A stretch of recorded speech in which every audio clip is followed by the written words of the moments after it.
Yay! Hi there, it's Polly here. Yay! Board game time, but this is one for the role-playing gamers. Stay with me. Stay with me, my people. Red Dragon Inn. I love this thing. It's absolutely bloody stupid. It's wonderful. Slugfest Games. This is a board game of what happens when the party gets back from off exploring dungeons and doing adventures. What do? They thunder into the tavern, in this case, the Red Dragon Inn. And it's the evening in the tavern. So, the premise is everyone's come back and your different character classes, which have, you know, the different powers and capabilities and whatever, but you got a bunch of money. Your characters each have an individual deck of cards for themselves. They have one of these cool little boards that keeps track of stuff for the character. The rules are pretty damn simple. A rule sheet, but yes. So you get decks of specific cards, very specific to the character. You know, each with cool colour stuff on them. And the box has a bunch of money coins, yay! So, the idea is last person standing. Your characters are rated for how much money they've got, but they're also rated for what their alcoholic tolerance is. And that's what this is. You are basically keeping track of your alcohol level. When the track gets down to bleh, empty, you pass out. Blunk, and that's it. You're out of the game. You are now unconscious. So, you win the game by driving everyone else broke so they can't keep drinking, in which case they're kicked out of the tavern. Or you're the last one that hasn't passed out from alcoholic poisoning. Yay! These are your aims and goals. So, what the cards do is they have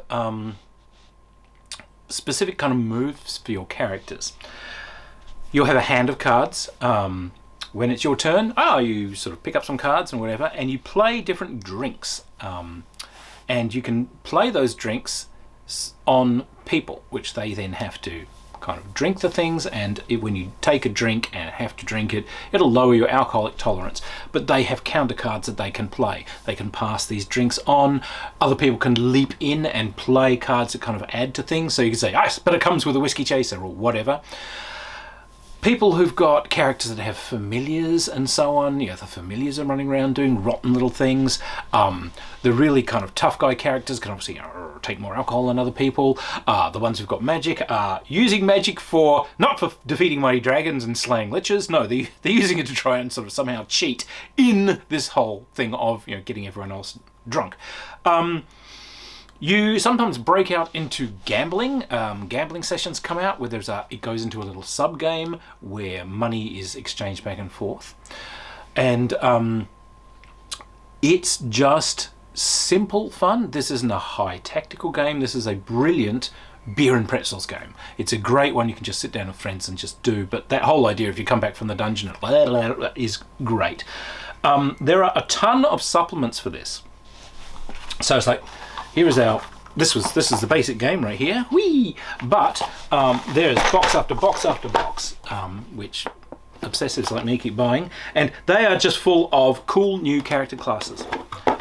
So there'll be the drink decks, decks of drinks that you actually hand out to people. So it's got extra interesting drinks. It's got extra character classes. So it's full of new characters with their specific decks, with all of their specific moves. There's a couple that kind of move out onto pirate ships and so on and have sort of piratey things. There's some great new characters that have sort of some pretty fantastic, cute little skills, or rotten little sidekick characters, druids with animal companions that make themselves irritable. There's also one that's come out which expands the gambling sub-game into way more detail. What was in there was pretty simple. They provided more of a framework for the gambling. Doesn't need it, but what the hell, you might as well get it because it's fun. Simple game, hilarious game. I would really suggest that you at least grab the basic box and just kind of have it hanging around your normal role-playing collection. This is a really fun little thing to just whip out when people turn up and you're waiting for other people to come and start your gaming group going, or if something ends too quickly, or just a great thing to carry around at conventions. Seriously, the Red Dragon Inn, a really, really genuinely funny game and a very cool idea. Go and give it a try. Cheers.